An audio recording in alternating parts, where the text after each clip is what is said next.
জুলাইখা ইউসুফকে ডাক দিয়ে বলতেছ, ইউসুফ তুমি আমার সাথে চলো।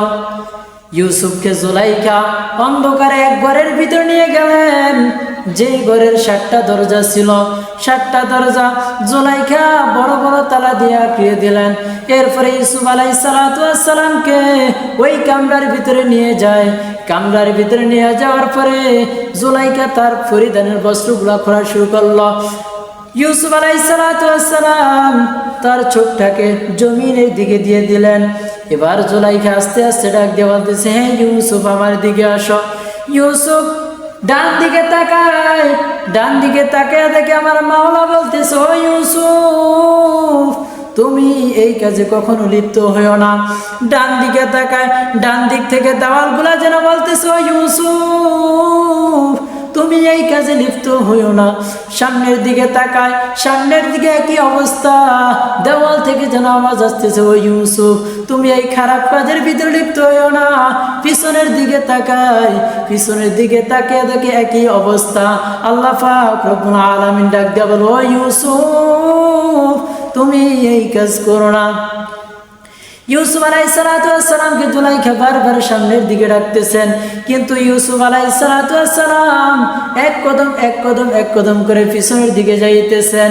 জুলাইখাও সামনের দিকে অগ্রসর, ইউসুফও পিছনের দিকে হাঁটতেছেন।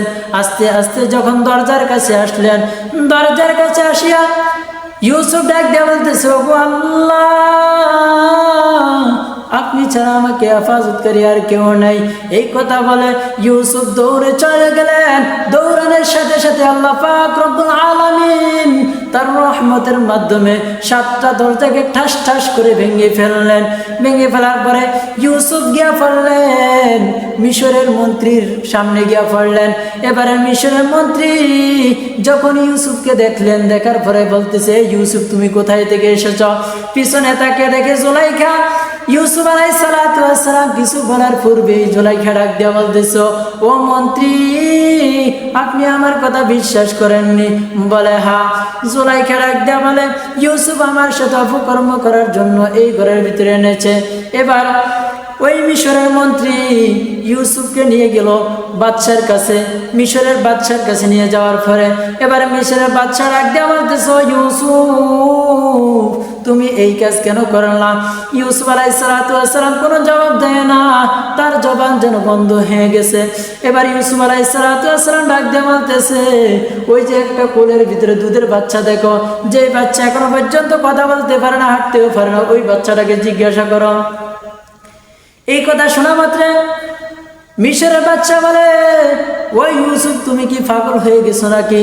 ওই বাচ্চা তো এখনো পর্যন্ত কথা বলতে পারে না, সে কিভাবে বলবে কে অপরাধী? এবার ইউসুফ ডাক দিয়ে বলে, আপনি জিজ্ঞাসা করে দেখেন, তাহলে সত্যটা বের হয়ে যাবে। বাচ্চা ডাক দিয়ে বলে, হে বাচ্চা তুমি সত্য কথা বলো, ইউসুফ সত্যবাদী নাকি জুলাইখা সত্যবাদী? এই বাচ্চারা ডাক দিয়ে বলে, ও বাচ্চা আপনি কি বুঝেন না?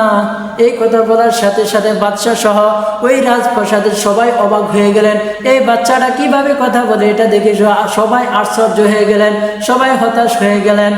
এবার বাচ্চারা ডাক দিয়ে বলতেছে, ও মিশরের বাদশা আপনি কি চোখে দেখেন না? আপনি কি চোখ দিয়ে তাকান নাই? আপনি একটু তাকিয়ে দেখেন, তাকাইলে বুঝতে পারবেন কে অপরাধী। এবার বাদশাকে আমি তো কিছুই বুঝলাম না, কিভাবে বুঝবো কে অপরাধী আর কে সত্য কথা বলেছে? ওই বাচ্চাটা ডাক দিয়ে বলতেছে, ও বাদশা সাহেব আপনি যদি দেখেন ইউসুফের পিছন দিক দিয়ে ছিঁড়া, তাহলে ভাববেন ইউসুফকে কেউ পিছন থেকে আক্রমণ করেছে। আর যদি দেখেন ইউসুফের সামনের জামা অংশ ছিঁড়া, তাহলে ভাববেন ইউসুফ অপরাধী। এবার বাদশা তাকিয়ে দেখলেন ইউসুফ আলাইহিস সালাতু ওয়াস সালামের পিছনের অংশ ছিঁড়া।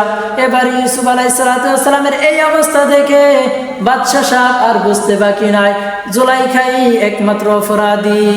আমার আল্লাহ ইউসুফ আলাইহিস সালাতু ওয়াস সালামকে জুলাইখার এই আক্রমণ থেকে বাঁচিয়েছেন। শুধু তাই নয়, আমার আল্লাহ ইউসুফ আলাইহিস সালাতু ওয়াস সালামকে ওই কূপ থেকেও বাঁচিয়েছেন। আমার আল্লাহ ইউসুফ আলাইহিস সালাতু ওয়াস সালামকে এমন রহমতের দ্বারা বাচ্চার মাধ্যমেও বাদশার কাছে অপমানিত করেন নাই, সেখানেও আমার আল্লাহ ইউসুফকে সম্মানিত করেছে।